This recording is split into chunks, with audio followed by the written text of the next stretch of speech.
Ola, caras de cus, non sei se vos dechedes conta de que o gallego soa moi bruto. Ou sexa, dá igual que sexa gallego serrado ou o invento artificioso da telegaita. A brutalidade é unha condición quase inherente a este sistema comunicativo. Mais, esta percepción ten algunha base científica ou fonética? O outro día estaba a mirar un vídeo de Coqui e cando lle preguntaron as linguas que falaba, dixo isto.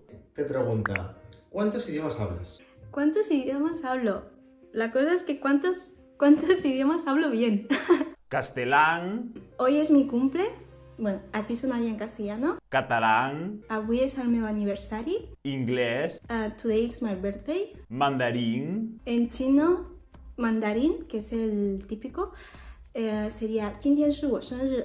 e un dialecto. Y también sé hablar un dialecto de mi pueblo, bueno, el pueblo de mis padres. En mi dialecto sería 今年是我生日. El último es que suena muy mal, no sé, suena muy tosco, ¿no? No me gusta mucho. Por favor, escoitémolo outra vez. 今年是我生日. 今年是我生日. 今年是我生日. Escoitáchedes o bruto, visceral e tosco que sona ese dialecto? Que puta tolería! Bom, a China é un país inmenso cunha diversidade etnolingüística acorde ao seu tamaño, onde a única lingua oficial é o mandarín, mais, obviamente, ten centos de outras linguas que xeralmente son chamadas de dialectos, a pesar de ter algunhas destas como o cantonés miles de milleiros de falantes. Esta clasificación de dialecto responde únicamente ao seu status oficial e non a ser unha variante xeográfica do corpo abstracto que é o estándar oficial dunha lingua. Entao, recapitulemos. Pode ser que a sutileza ou brutalidade da sonoridade dunha lingua estea só condicionada polos prexuízos sobre o estándar desta lingua ou sobre as súas falantes, ou sobre a súa proximidade ou afastamento da invención consensuada que é unha lingua estándar. Ahora que saben el gallego por imposición, no. Mis nietos estudiaron gallego en el colegio y si tienen que hablar gallego, habla gallego. Una niña del interior que habla solamente gallego, le haces una faena. Todas coñecemos a típica persoa español falante que solamente usa el gallego para decir cousas como esta. O qué? A ese? A ese sempre lle dan arroutadas. Ou como esta. Yo no hablo así, Hostia, carallo, ide a puta merda.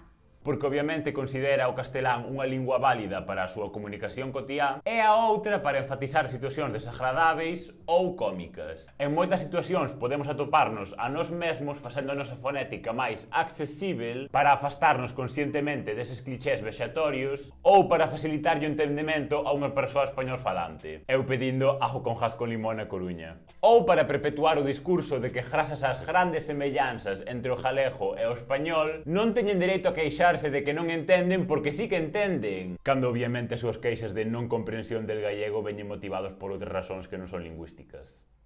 E amigas, veño dicirvos que non pasa nada porque non se entenda. A validez ou non dunha lingua non está ligada á fácil comprensión de outra xente que fala outras linguas con moitos máis falantes. É moi sinxelo escoitar as nosas aboas ou incluso aos nosos pais para darnos conta de que, aínda mantendo a lingua, a converxencia léxica, mas sobre todo fonética, son innegáveis. Mas tranquiles, que non é todo culpa nosa. A homoxenización cultural global fai o seu en todos os ámbitos que nos rodean. Y el gallego, pues desgraciadamente se habla menos, y es un idioma, pero para andar por casa. Puede ser bilingüe, que es lo que estamos pidiendo todos, bilingüe. A influencia fonética de linguas estatais que comparten espazo con outras minorizadas non é un fenómeno exclusivo do noso contexto. Podemos ver centos de exemplos por todo o mundo, mas isto faise máis notorio en linguas transfronterizas como o euskera, onde podemos recoñecer inmediatamente, sin entender o contido, se unha falante é da Euskal Herria dentro do Estado español ou dentro do Estado francés. Etxean euskaraz badakite? Ez, ni nire aitarekin euskalduna da, amarekin eta familiarekin. Nire aitarekin ez. Eta hori da ideiak ikusi behar da hizkuntza bat, entzun behar da, mintzatu behar da, baina ikusi behar da, ez da etxean egon behar. Berpizte pinda juri eta hori guri da, helduak.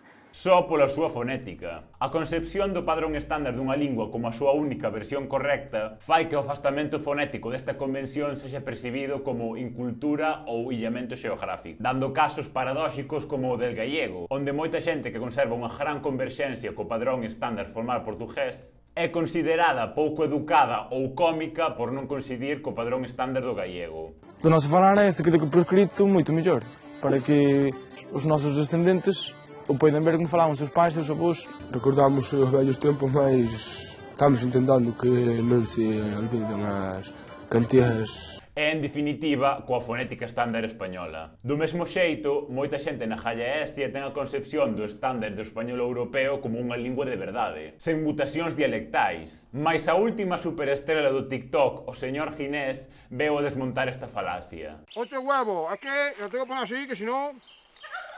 Oye. Bueno, ya está, mirad qué bocadillo. Mira, mira qué lustre. Bom, que quería dicir con todo isto? Que a asimilación fonética das galegofalantes co español é un proceso lento no que todas somos partícipes inconscientemente. E como podemos parar ou ralentizar este avance? Pois escoitando as vosas aboas ou consumindo contido de calquer tipo en portugués. Eu recomendo o vosso canal Portuguese with Leo, mas é a vosa opción, é así. Veña, non empobresamos a nosa fonética, é así. Que é unha vantaxe para o noso desenvolvemento vital, é así. Dadille moitos estímulos á vosa parte lingüística do cerebro, é así. Abur, caraculos... Mua.